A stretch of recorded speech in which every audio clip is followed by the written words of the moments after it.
Hello everyone, welcome back to this channel. इस channel का नाम है ड्रीम्स अक्रॉस बॉर्डर्स और आज का जो टॉपिक है वो बहुत ही इम्पॉर्टेंट टॉपिक है अभी इस वीक का, स्पेशली आईआरसीसी कनेडियन इमिग्रेशन के पर्सपेक्टिव से। अभी रिसेंटली सितंबर 18 2024 को मार्क मिलर जो कनेडियन इमिग्रेशन मिनिस्टर है उन्होंने बहुत ही कुछ ज़रूरी चीज़ें अनाउंस की हैं जिससे बहुत एक बड़ा इम्पैक्ट होने वाला है आने वाले टाइम में स्टूडेंट्स पे। जो स्टूडेंट्स कनाडा में हैं इस टाइम पे आने वाले थे, आने का प्लान कर रहे थे, उसके साथ साथ ही पोस्ट ग्रेजुएट वर्क परमिट्स पे बहुत बड़ा एक इम्पैक्ट होगा। तो ये वीडियो इन्हीं सब चीज़ों के बारे में रहेगी और वीडियो स्टार्ट करते हैं हम। Let's talk about study permits first.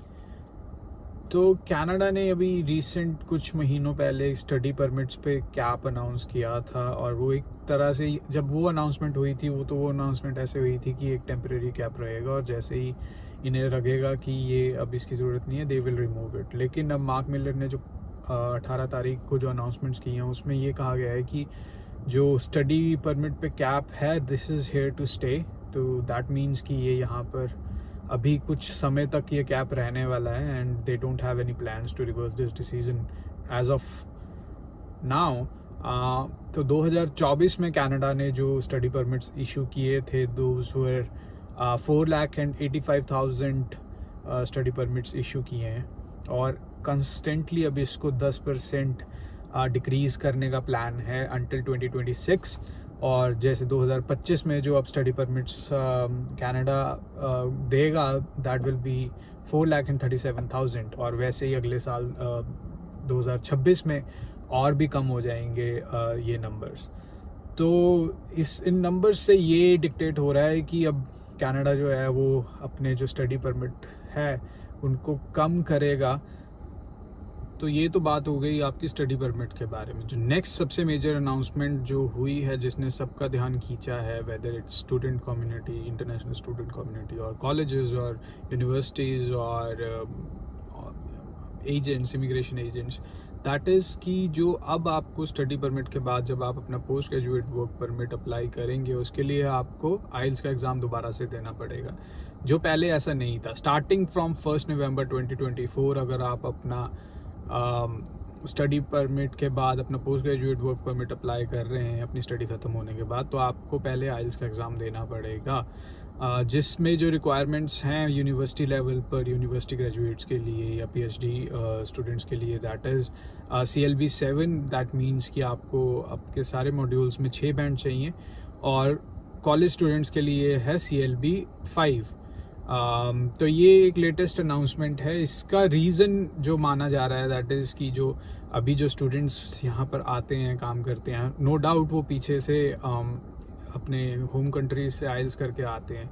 India से हम लोग आते हैं तो हम भी आइल्स करके आते हैं अपनी, तभी आपको स्टडी परमिट मिलता है। लेकिन ये रिपोर्ट्स हैं कि जो स्टूडेंट्स आते हैं, some of them, not all of them but very few of them, they were able to get these good marks, good bands because they paid for it, कि वो ख़रीदते हैं ये बैंड्स एंड तब वो आ सकते हैं यहाँ पर। और ये इस तरह के केसेस कुछ जो है वो बॉर्डर पर जब आप बॉर्डर पोर्ट ऑफ एंट्री जो होता है वहाँ से जब आप बॉर्डर ऑफिसर्स के थ्रू जब आप निकलते हैं तब उस तरह के केसेस वहाँ पर भी मिले हैं और जो एम्प्लॉयर्स हैं यहाँ पर उनकी तरफ से भी ये चीज़ रही है।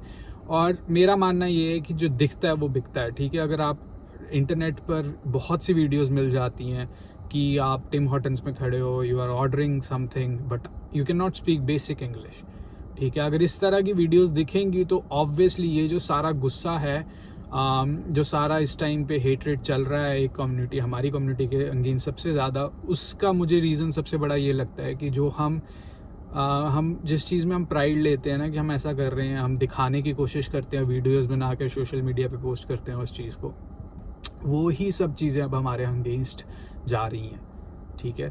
और वो बहुत कम लोग होते हैं जो उस चीज़ का पार्ट होते हैं, लेकिन वो ऑन एंड होल एक पूरी कम्युनिटी को इम्पैक्ट करती है और वही सब चीज़ें अब दिख रही हैं हमें।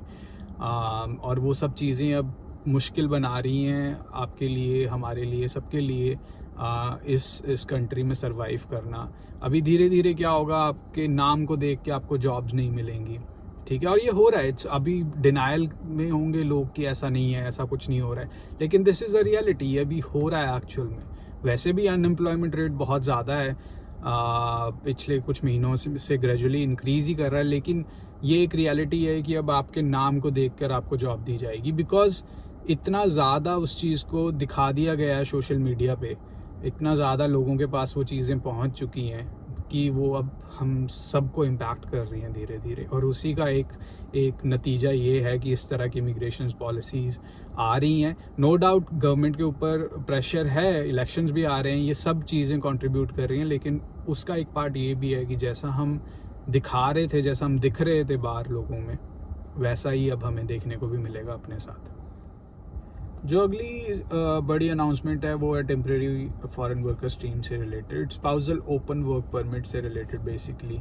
और उसमें ये बोला गया है जैसे कि जो भी 2 साल का कोर्स लेकर यहाँ पर आएगा, मास्टर्स और पीएचडी स्टूडेंट्स जो भी होंगे, उन्हीं के लिए सिर्फ स्पाउसल ओपन वर्क परमिट दिया जाएगा, otherwise spousal open work permit नहीं दिया जाएगा। इस साल के स्टार्टिंग में जो अनाउंसमेंट हुई थी उसमें ये बोला गया था कि अगर आप अगर आप मास्टर्स कर रहे हैं या पीएचडी स्टूडेंट है, नो मैटर, उसमें कोई टाइम फ्रेम ऐसा मेंशन नहीं था कि आपका 1 साल का कोर्स होना चाहिए या 2 साल का कोर्स होना चाहिए, आप एलिजिबल रहेंगे open spousal open work permit के लिए, आपके स्पाउस जो हैं वो ओपन वर्क परमिट के लिए एलिजिबल रहेंगे। लेकिन अब इस चीज़ को भी फ्लिप कर दिया गया है, इस अनाउंसमेंट को, इस डिसीजन को अब बोल दिया गया है कि आप 2 साल का कोर्स करेंगे तो ही आप एलिजिबल हैं।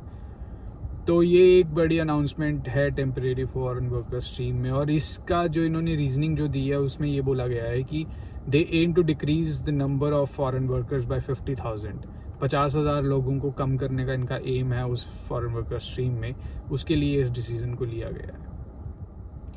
और इसी के साथ जो अगली बड़ी अनाउंसमेंट थी वो थी temporary residents and permanent resident के जो लेवल्स हैं, इमिग्रेशन लेवल्स हैं, उसको डिक्रीज करने पर। और ये भी साथ में बोला गया है कि, और ये साथ में दिखा भी है कि जो पिछले कितने सालों में ऐसी अनाउंसमेंट कभी नहीं हुई थी। हमेशा हर साल हम ये सुनते थे कि हर साल लेवल्स बढ़ रहे थे, नंबर ऑफ जो टोटल इनकी इमिग्रेशन जो इन्होंने करनी थी इन स्ट्रीम्स में या परमानेंट रेजिडेंसीज में या टेम्परेरी रेजिडेंट्स में, वो हर साल इंक्रीज हो रही थी। और हर साल सितंबर में एनुअल एक रिपोर्ट जनरेट की जाती है या टारगेट्स अनाउंस होते हैं अगले साल के लिए आईआरसीसी की तरफ से, जिसमें बताया जाता है कि वो कितने लोगों को इंटेक लेंगे कितने लोगों की अगले पूरे साल में।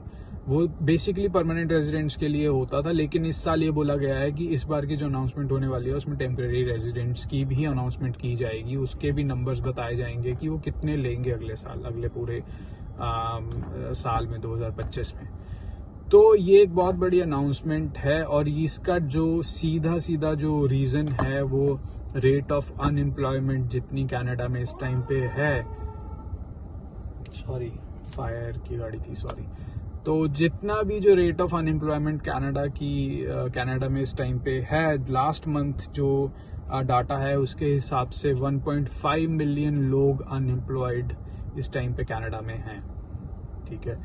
तो इस सब प्रेशर के अंडर, और वो टोटल लोग हैं उसमें टेम्परेरी रेजिडेंट्स भी हैं, परमानेंट रेजिडेंट्स भी हैं, यहाँ के सिटीजन्स भी हैं, तो ये डाटा 1.5 मिलियन लोग जो अनएम्प्लॉयमेंट है लास्ट मंथ का डाटा है। इस सब चीज़ों की वजह से ये इस तरह की अनाउंसमेंट्स देखने को मिल रही हैं। All and all, at the end of this video मैं सबको, जितने जो स्टूडेंट्स यहाँ आने का सोच रहे थे या जो ऑलरेडी अभी इस फॉल में आए हैं या समर में आए हैं, जिनकी स्टडीज़ नेक्स्ट ईयर कंप्लीट हो रही थी, आई वुड से कि अगर आपके पास ऑप्शंस हैं कि आप अपने कोर्सेज स्विच कर सकते हैं और उस तरह के कोर्स में जा सकते हैं जहाँ पर कनाडा को अगले कुछ सालों में, कुछ आने वाले सालों में उन एम्प्लॉयमेंट गैप्स को भरने के लिए उन ट्रेड्स की, उन स्किल्स की ज़रूरत पड़ेगी। तो I think you should think about it, उन कोर्सेज में स्विच करने के लिए।